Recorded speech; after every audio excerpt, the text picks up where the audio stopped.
Welcome back to Dead on TV. Tonight's show is about fine-tuning anchor points. We will give you 3 different techniques that will help you halve the size of your groups by the end of the show.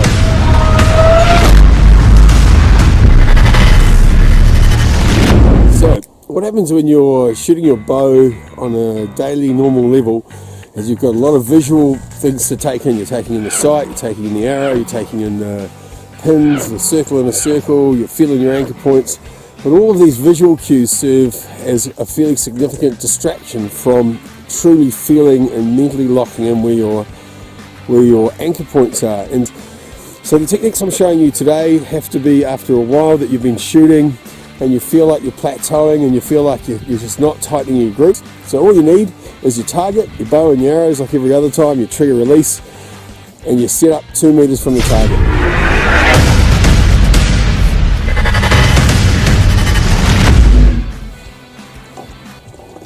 So as I said before, set up a target 2 meters from yourself, and the idea of this is to take away all visual distractions.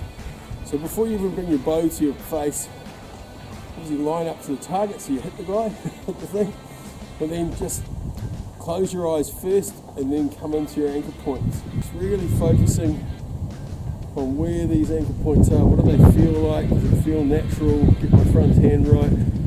When I'm happy, keeping my eyes closed and release.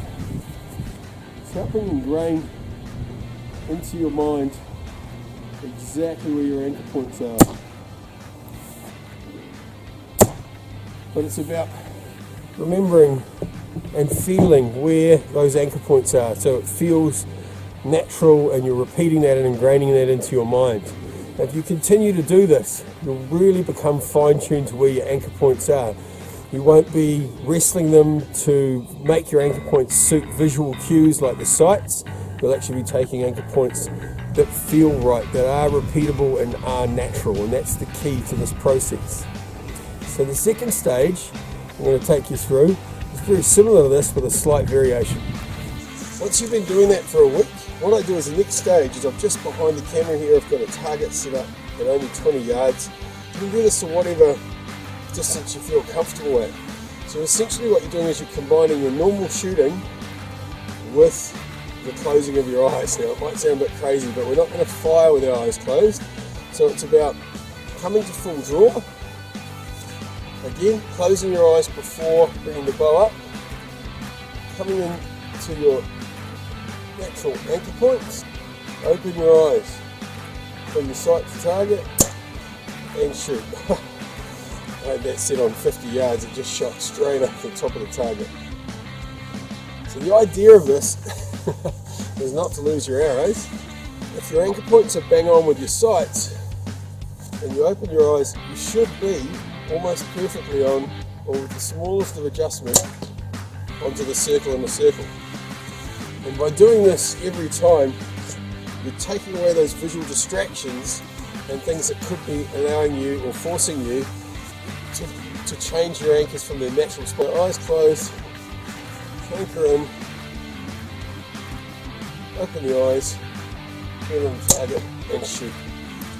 This is a really good way of following on from the blind bail shooting that we did before, and then this allows you to come through. The key here is don't shoot for the target, aim for the target, but don't worry if you're not. The idea is you're shooting for groups. So once you've done the blind bail shooting and then you repeat this sort of semi-blind bail shooting here, if you find your groups are nice and tight but they're not where the pin is putting on the target, it shows to you that you have been forcing yourself into unnatural anchor points, and these are your natural anchor points. You can then readjust your sight to meet where that group is, and now you'll be sighted in to where your natural anchor points are.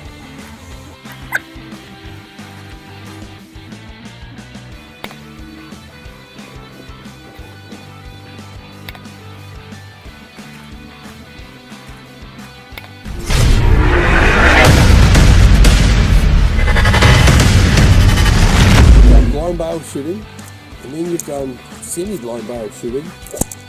The last part of it is very simple, and it sort of marries into preventing target panic, but it also stops you from what I call overcooking the shot or overthinking it.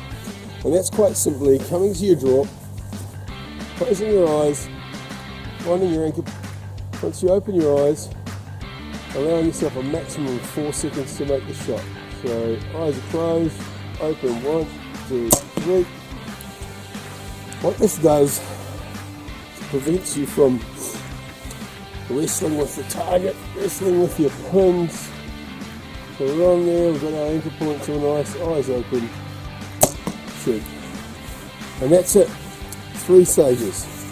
Blind bail shooting at 2 meters, semi-blind bail shooting process, and don't allow yourself more than 4 seconds to make the shot. And that'll get you stopping from this target panic and just naturally releasing. Alright, I hope this has been helpful, guys. Don't forget to subscribe. We've got lots more tips coming up and some great gear reviews. And yeah, thanks very much. I've got a great email from one of our subscribers wanting to know some interesting tips about a bow, and we're definitely going to do that one for you. We're just going to keep it top secret between now and then. Thank you.